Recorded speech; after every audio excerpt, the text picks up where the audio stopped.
gaz est la principale énergie de chauffage en Belgique et à Bruxelles, tant pour le chauffage des logements que pour les bâtiments tertiaires ou les bâtiments publics.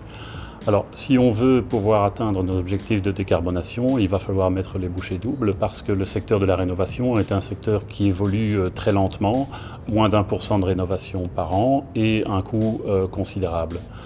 Alors que faut-il faire? D'abord, bien isoler les bâtiments et les logements. C'est là que réside la principale source d'économie d'énergie. Ensuite, choisir un système de chauffage performant et peu coûteux. Et troisièmement, si on a une ancienne installation, on peut la remplacer par une chaudière à condensation au gaz et même la combiner avec une petite pompe à chaleur électrique ou avec des panneaux solaires thermiques. Et là, l'investissement est plus important, mais on peut imaginer de placer par exemple une pile à combustible ou une cogénération. Les villes et les communes disposent d'un parc de logements et de bâtiments important, souvent vétustes, et qui dit bâtiment vétuste dit dépenses d'énergie considérables.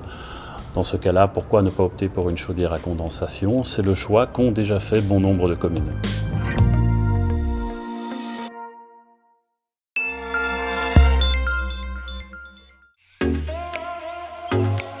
Dans de nombreux bâtiments publics, non seulement le bâtiment lui-même, mais aussi le système de chauffage sont obsolètes. Afin d'atteindre les objectifs climatiques, de plus en plus d'administrations sont conscientes qu'elles doivent agir par rapport à leur patrimoine immobilier. C'est le cas de la commune de Schaerbeek. Quand la commune s'est dotée d'un plan climat, nous avons tout de suite identifié le chauffage dans les bâtiments publics comme étant une des sources les plus importantes de production de gaz à effet de serre. Et donc c'est pourquoi nous avons décidé de faire une analyse de l'ensemble de nos bâtiments pour identifier où on devait prendre des actions de manière dynamique pour diminuer la consommation de nos bâtiments.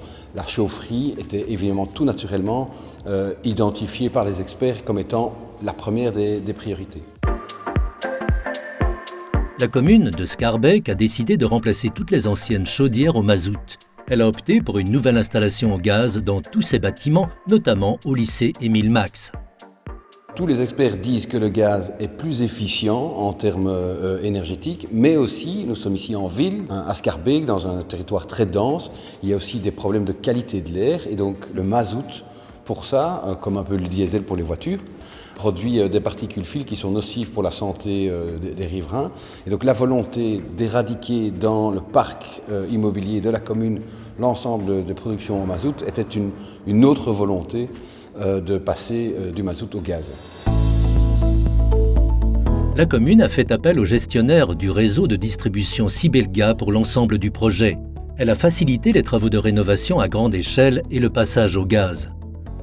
Sibelga n'impose en aucun cas la solution finale. On va toujours discuter avec le pouvoir public de l'objectif à atteindre et on va lui proposer différentes pistes pour y arriver de la manière la plus efficace possible et pas uniquement en regardant le coût final. Donc on va viser l'optimum technico-énergétique et on va l'accompagner sur toute la durée du projet en organisant d'une part les marchés, en mettant à disposition des installateurs et en coordonnant l'ensemble des travaux, toujours en partenariat avec le pouvoir public.